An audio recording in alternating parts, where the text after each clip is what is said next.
Assalamualaikum warahmatullahi wabarakatuh. Perkenalkan, nama saya Dwi Naira Madini, NPM C1C023110 dari kelas 2D. Di video kali ini saya akan menceritakan atau menjelaskan tentang siklus akuntansi. Jadi siklus akuntansi yang pertama yaitu analisis transaksi. Kita harus menganalisis bukti transaksi atau kejadian bisnis tersebut sah atau tidak. Apakah bisa dicatat dalam jurnal umum atau tidak. Nah, transaksi dibedakan menjadi dua, yaitu transaksi keuangan dan transaksi non-keuangan. Jadi kita harus menganalisis apakah bukti transaksi tersebut termasuk transaksi keuangan, karena yang dapat dicatat dalam jurnal umum atau siklus akuntansi selanjutnya yaitu hanya transaksi keuangan yang mempengaruhi posisi keuangan perusahaan. Nah, setelah menganalisis bukti transaksi, siklus yang kedua yaitu pencatatan dalam jurnal. Nah, jurnal yang dimaksud ini adalah jurnal umum atau jurnal yang pertama kali dibuat. Jurnal umum ini bersifat kronologis atau berdasarkan urutan waktu. Nah, setelah selesai membuat jurnal umum, selanjutnya kita akan posting ke buku besar.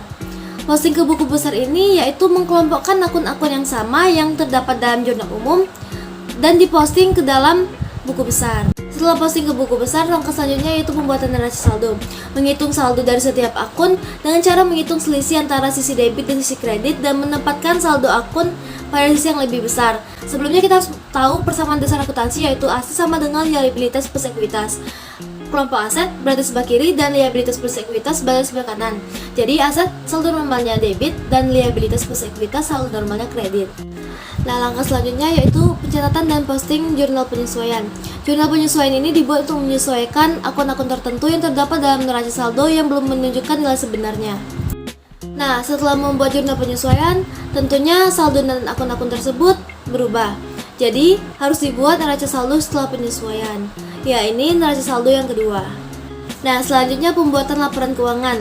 Laporan keuangan yang pertama dibuat adalah laporan laba rugi dan penghasilan komprehensi lainnya. Selanjutnya, pembuatan laporan perubahan ekuitas, laporan posisi keuangan, laporan arus kas, dan yang terakhir adalah catatan atas laporan keuangan. Kemudian, lakukan pencatatan dan posting jurnal penutup. Jurnal penutup ini yang ditutup adalah akun-akun nominal, sehingga yang tersisa hanya akun-akun real. Akun nominal yang dimaksud yaitu pendapatan dan beban. Nah, sedangkan akun real yang tersisa ini adalah aset, liabilitas, dan ekuitas. Nah, kemudian posting lagi ke dalam buku besar dan hitung saldo dari akun-akun tersebut dan susun ke dalam neraca saldo setelah penutupan. Saldo yang ada pada neraca saldo setelah penutupan ini akan menjadi saldo awal pada periode berikutnya.